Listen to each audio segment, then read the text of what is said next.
balance. Yeah, one of my favorite topics. I love talking about balance. I have multiple clients come to us that want to address working on their balance. And you've probably heard me talk about in previous podcasts that balance is kind of two-part. It's a physical part, obviously. If you have limitations or weaknesses, it's a physical part. But it's also very much a mental part. There's a lot that goes on in the brain, especially in the cerebellum. But did you know that balance is one of a member of triplets? It actually has two, really not even cousins. I would say brother and or sister, and that work very closely together. These three aspects are dexterity, agility, and balance. And they are in an interconnected system in the cerebellum. Discussing that today on the Personalized Fitness Podcast. Good day and welcome to the Personalized Fitness Podcast. My name is Garrett Williamson. I'm president of Personalized Fitness. Thank you so much for joining us today, and welcome to another podcast talking about one of my favorite topics, which is balance and the connection to that of balance to dexterity and agility. I want to do kind of a deeper dive into this today. Now, if you have any questions concerning this podcast or you have a question about anything dealing with dispelling the myths of health, fitness, and wellness, please reach out to me at area code 251-278-3343. That's 251-278-EDGE. You can also reach me at Garrett, Garrett, at personalizedfitness.com. That, of course, is also our website, and Personalized Fitness is our Facebook page. And you can also hit me up on Twitter at TeamPE if you're so inclined. Dexterity, agility, and balance. I started putting together like an acronym for those three. DAB, dexterity, agility, and balance, because they are so incredibly closely related. They're interconnected. When it comes to physical function and performance, these three aspects take center stage: dexterity, agility, and balance. Each of these concepts interweaves with the other, forming a critical triad for effective human motor skills. What's fascinating is the neurobiological component that orchestrates this triad, and that's the cerebellum. Understanding this relationship not only underlines the sophistication of our bodies, but also provides valuable insights into optimizing our physical performance and rehabilitating motor deficits, which we see a lot of here.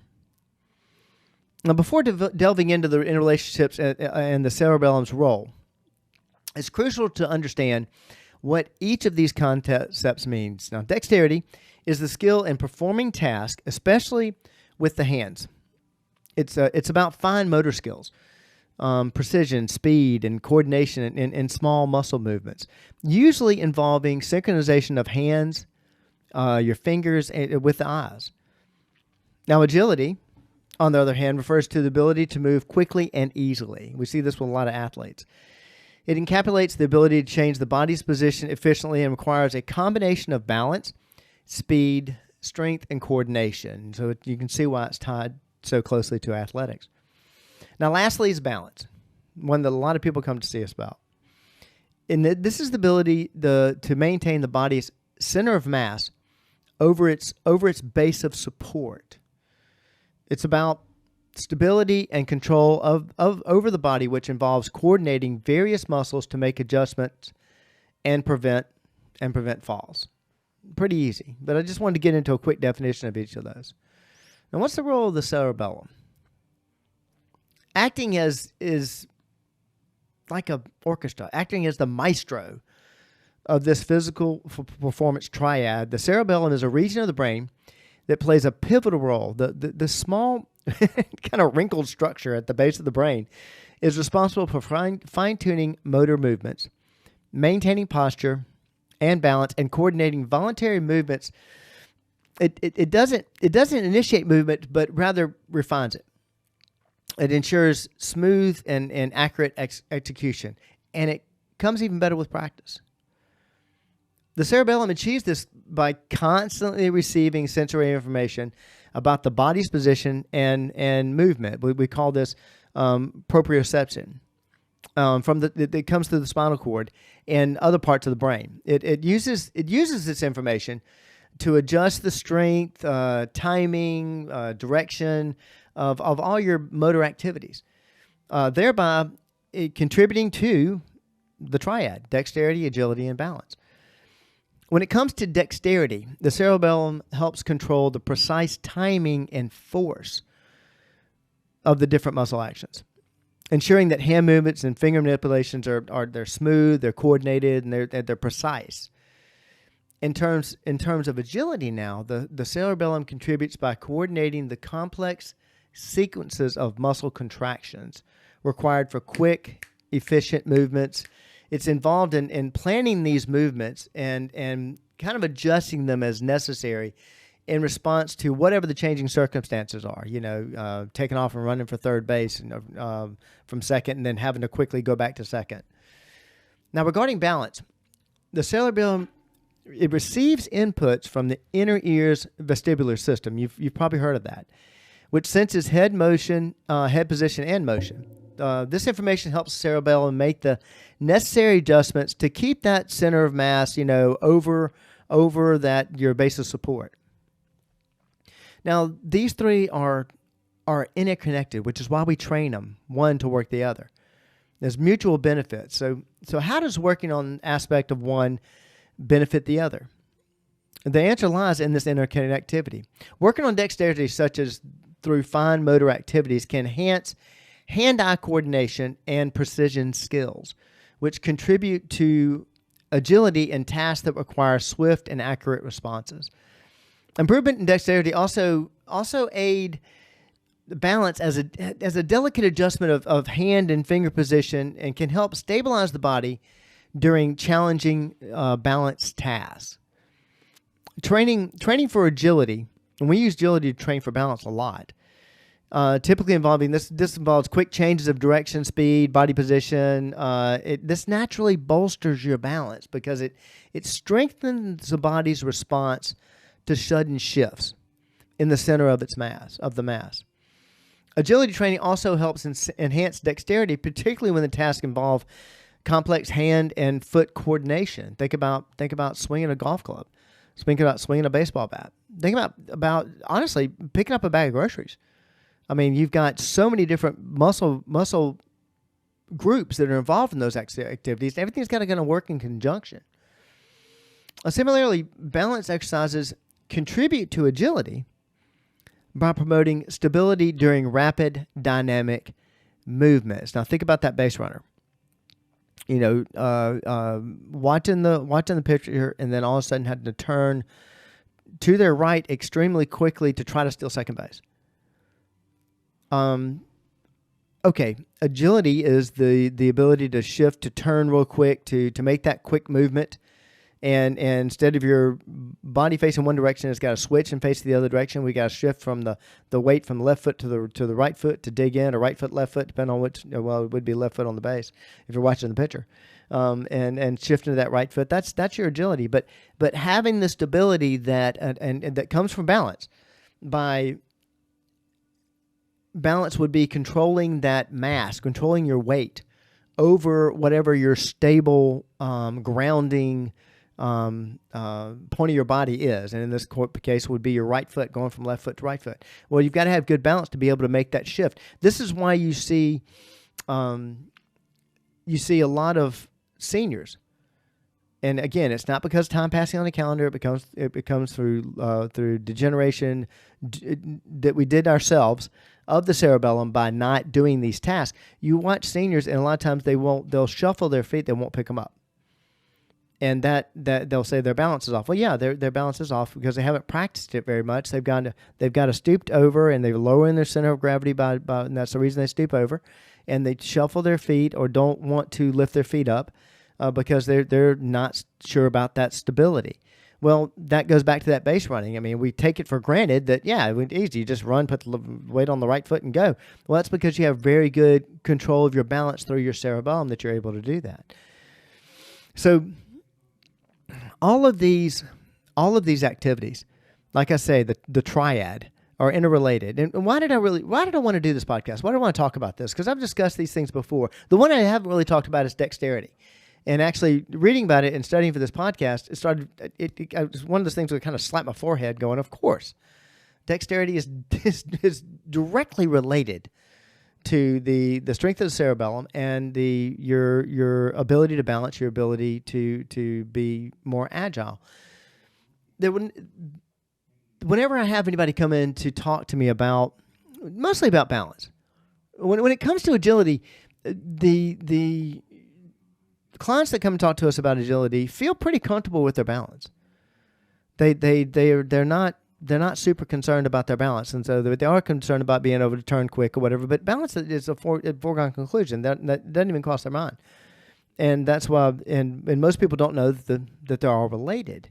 So though we may use balance to help an athlete with their agility by working on a Bosu ball or even doing balance beam work, or standing on one foot or shifting weight with creating force, like on a band where they're standing on one foot and creating force by pulling the band that they're holding in their hands off to one side, and they have to kind of hold themselves still. That's working on their balance. That's, again, improving agility. But with all of our clients that I have that come talk to me about balance, I make sure before we leave that consult that I've discussed the relationship of agility, because I'm going to use a lot of agility in order to challenge their balance. There's a preconceived notion that if we're going to work on balance, then I'm going to be standing still a lot. I'm going to be, quote unquote, balancing. I'm going to be standing on one foot, or I'm going to be standing on a Bosu ball, or I'm going to be walking on a beam. And I realized after quite a bit of time that I had clients that felt like if I'm not doing that activity, that balance beam, or that what I've always thought of as balance, then I'm not working on my balance. I had a client that just 2 days ago that I was working with, that's been with me 26 years. And we got on the balance beam. Hadn't been on the balance beam in a while. And he wasn't fantastic at it. You know, he remembers the time when he did it and had no trouble with it whatsoever. Didn't mean his balance was gone. We've been doing agility work left, right, and center. We do agility work almost every time he's in here. When it comes to doing a balance beam, well, that's like something that's sports specific. Now, I'm gonna go off on a sidetrack a little bit here. The fact that he couldn't do the balance beam as well, he was able to do it, but he wasn't able to do it as well as he once did. Well, it's sort of like taking a baseball player. And it's a fantastic. I'm on baseball today, but a fantastic baseball player, and you take them out of that sport, and you have them playing, soccer, or something else, and they got really good at it or whatever, and then they come back to baseball. Well, it's going to take a little bit of time for that muscle memory to kick in for the mechanics of baseball, but only because that person hasn't been doing that sport specific activity. It comes back quick. And depending on how long you've been away from it and what have you, but it will come back. But we aren't doing that sport specific training. Their soccer training is really, really, really good right now. They go back to baseball and focus on baseball for a while, their soccer training is going to go down a little bit. And that's sport specific. There's nothing wrong with that. They don't lose it completely.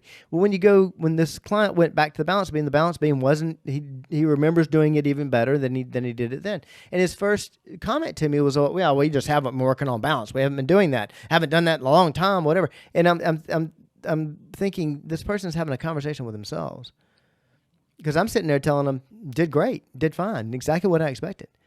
I could care less if you're good at a balance beam. What I really care about is overall your general balance good. Go back to the analogy that I used a minute ago about the baseball player playing soccer. In working on somebody's balance, or if in this case, if I was just working on their general athleticism, that's what I care about. In that case, I care about the general athleticism. I'm not worried about them being excellent in baseball. Only in this example and scenario. If I have a baseball player coming in here, of course, that's what we're dedicated to, is making them play better in baseball.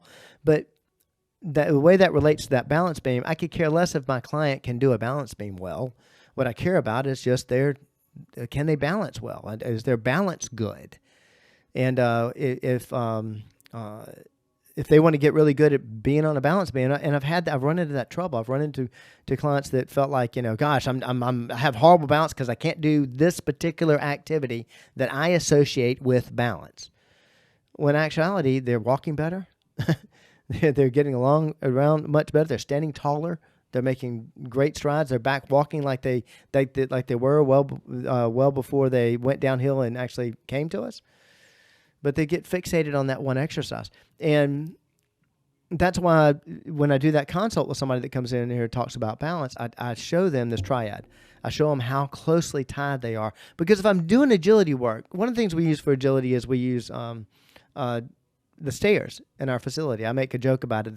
It's the most expensive piece of equipment that we have because I had to build a whole building around it. But we have just a set of stairs. And there's a pattern, a protocol that I've written up for basically working on stairs. We're doing 2 at a time, going what I call 2 on a step. Your feet are actually side by side. Your hips are facing towards the side, and you're going up sideways. And then doing that facing the right side, facing the left side. Then we do a half karaoke, front leg going over the back leg in front of the leg, keeping the hips square to the side and not turning uphill. And then we do both sides. Then we do a full karaoke, a full grapevine, I guess you'd say. Now, why would I do that? Why would I do that with somebody that's concerned about their balance? I mean, that's an agility exercise. Well, that's why I do it. The agility that you're working on is working on that cerebellum, is working on that part of the brain that's going to help balance. But the added benefit is I'm also working on leg strength. I'm working on hip strength. I'm working on dexterity. That if, they're in a situation and they're walking on a sidewalk and all of a sudden somebody pops out in front of them and they've got to cross one foot over the other and step out of their way, they're not going to fall down. But I'm getting so much more out of that exercise by doing agility work than I would be just walking across a balance beam. Just standing on a Bosu ball. Great exercises. We do them all the time. I'm a big fan of that. Standing on one foot. Standing on one foot and being able to close your eyes. Fantastic. Fantastic balance exercise.